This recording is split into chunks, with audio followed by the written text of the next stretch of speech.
of sugar helps the medicine go down. A spoonful of sugar might have helped the medicine go down in 1965.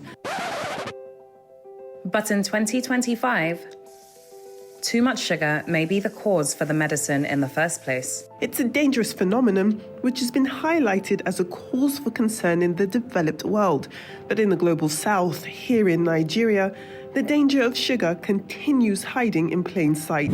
This is Bittersweet, our report on the dangers of sugar and why you quite literally should be taking your kids out of the candy store. Research indicates that a single cube contains about 4 grams of sugar. Now globally, sugar consumption is on the rise and it's taking a toll on our health. Children especially are at risk. There's a rise in chronic illnesses around the world, especially amongst kids, many of which are linked to sugar. Now, a 2024 report by Public Eye revealed a troubling trend. Nestle is reportedly getting children hooked on sugar in lower income countries. Now, their baby food product, Cerelac, for instance, has sugar listed amongst its ingredients in sub-Saharan Africa, while in Europe, the same products are marketed as being sugar-free. And while Nestle say that they are sticking to local and international guidelines, the World Health Organization recommends that no child under the age of 2 should be consuming any sugar at all. Now here's the thing, Cerelac contains sucrose, which is made up of glucose and fructose. And while there isn't specific information on how much sugar is in there, sugar is present nonetheless. Let's take a look at some other products that are widely consumed by children in Nigeria. So, take this can of Coke, for example. In this can of Coke, there are roughly 7 cubes of sugar. Meanwhile, in this can of Pepsi, which is also 33 centiliters, there is sugar present, but there isn't exact information on how much is in there. And a household favorite in Nigeria, Milo. In this pack of Milo, roughly half of the pack is just sugar. And in this pack of Golden Morn, about a quarter of a serving is sugar. Now, in this report, we aim to understand the impact of sugar consumption on children here in Nigeria. Throughout the course of this report, we'll be speaking to experts to gain a deeper understanding of this pressing issue. There are guidelines, global guidelines, and those global guidelines need to be adapted to the country context. For that, we need to have good evidence. Because as the Minister for Health also here said, we don't need opinion-informed policies, but evidence-informed policies. So one of the things UNICEF is doing in Nigeria and in the region is trying to gather evidence. In the short term, adding sugar to the diets of very young children, like children 6 months, 12 months, 1 year, leads to a certain taste preference for additional sugar. This then leads to the way the body metabolizes that sugar, and over the long term, this can lead to diet-related non-communicable diseases. In the short term, the risks of children being exposed to that much refined sugar include dental problems like caries, cavities, plaque, and gum disease. Also, it's been pointed out that some children who take excessive amounts of sugar may have problems with hyperactivity. In the more long term, you find out that children who are taking high amounts of sugar might have obesity, they might develop issues with insulin resistance, whereby they just don't seem to be able to utilize that sugar adequately. And so that excess weight and energy that they pack on can cause things like bone deformation, issues with excessive weight gain, and on the long term, even hypertension and other chronic diseases. We do know that some anecdotal evidence has suggested that there is a link between behavioral problems like ADHD, which is the attention deficit hyperactivity disorder,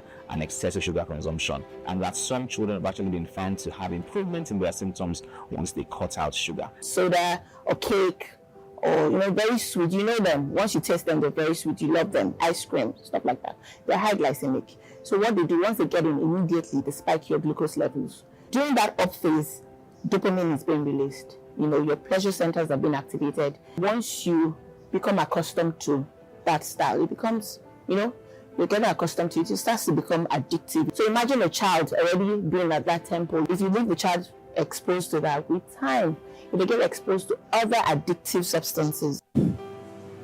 According to the World Health Organization, an adult should consume no more than 6 cubes of sugar per day.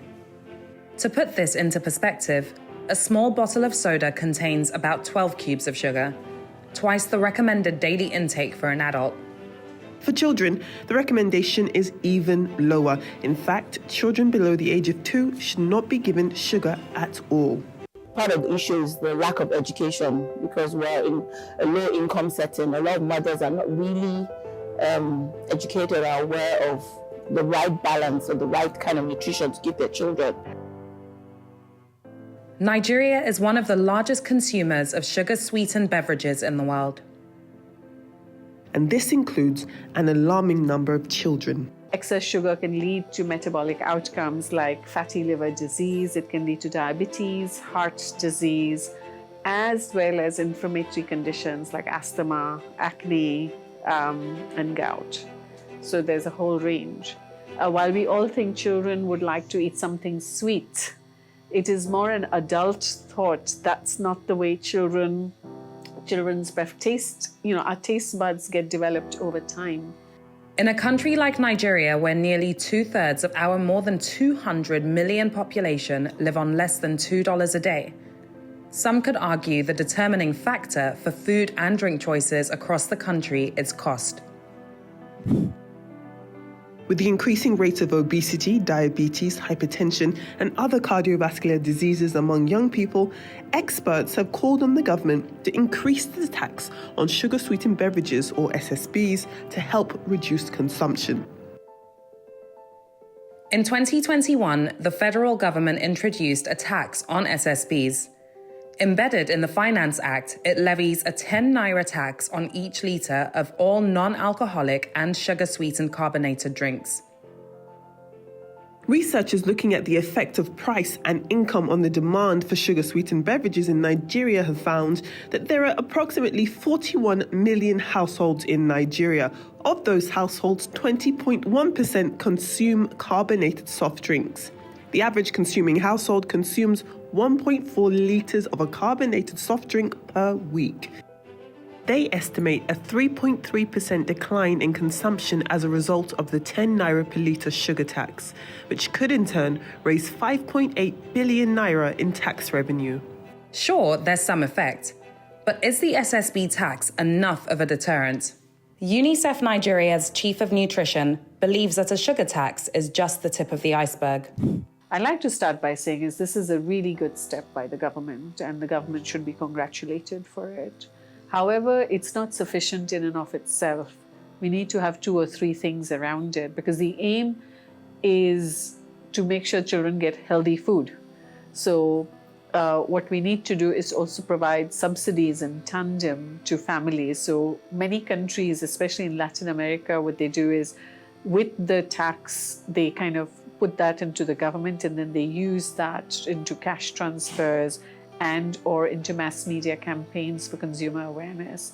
Healthy foods typically tend to be more expensive than what we call unhealthy or junk foods.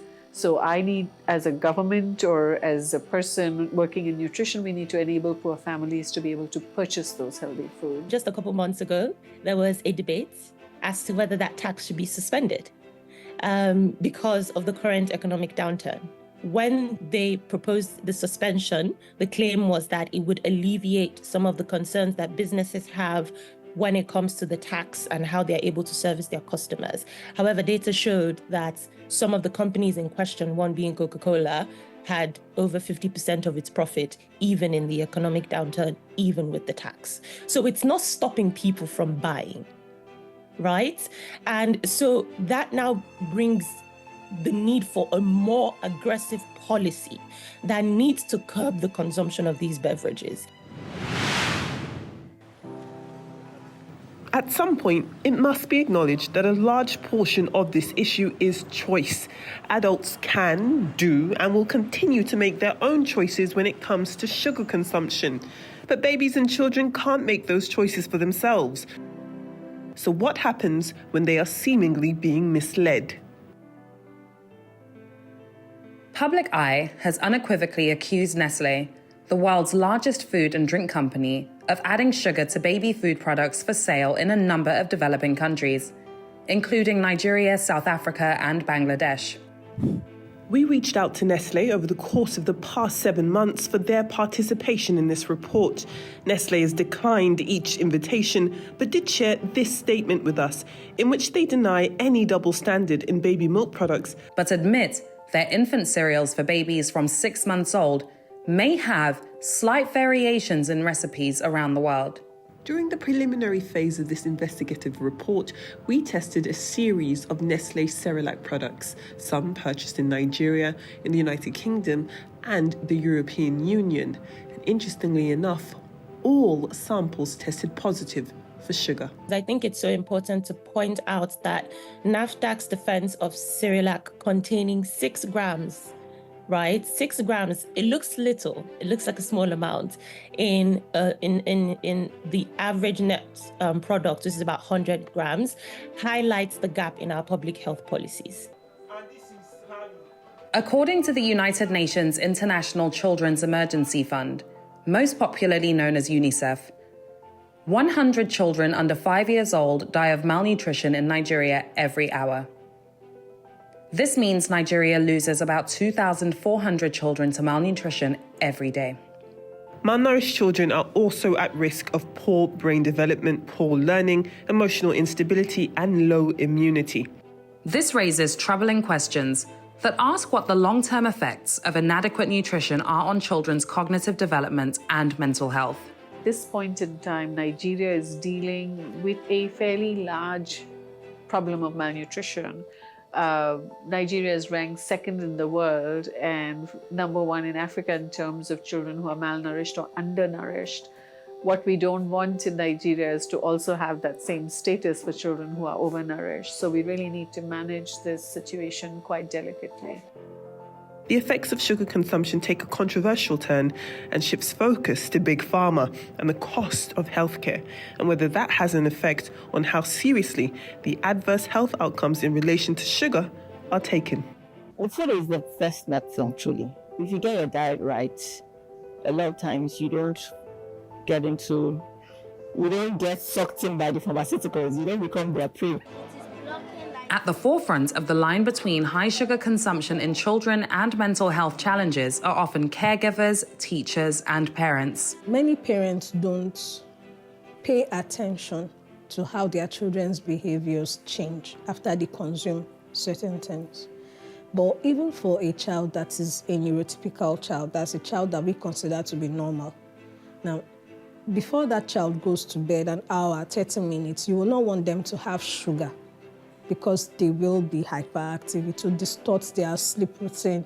It will make them hyper for a while.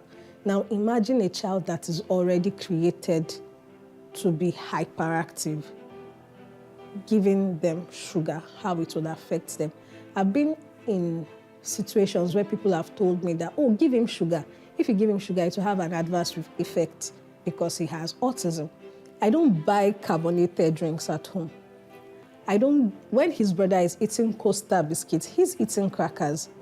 When his brother is eating salted caramel popcorn, he's eating salted popcorns. Because at the end of the day, when you have a child that is on the spectrum, you have a duty that you cannot run away from. In terms of behavior, excess sugar can cause mood swings. This can impact a child's performance, both behavioral as well as academic performance in school. There is evidence being generated around this, but there are early warning signs to show that children also with higher sugar intakes may be more prone to show like attention deficit and hyperactivity symptoms. Simply put, the mental and physical health of children in Nigeria must be prioritized. In order to do that, the link between high sugar consumption and adverse health outcomes for children in Nigeria must be acknowledged with a plan on how best to address it. Be it complex, be it costly, be it bittersweet. Adefemi Akinsanya, Laila Johnson-Salami, Arise News, Lagos.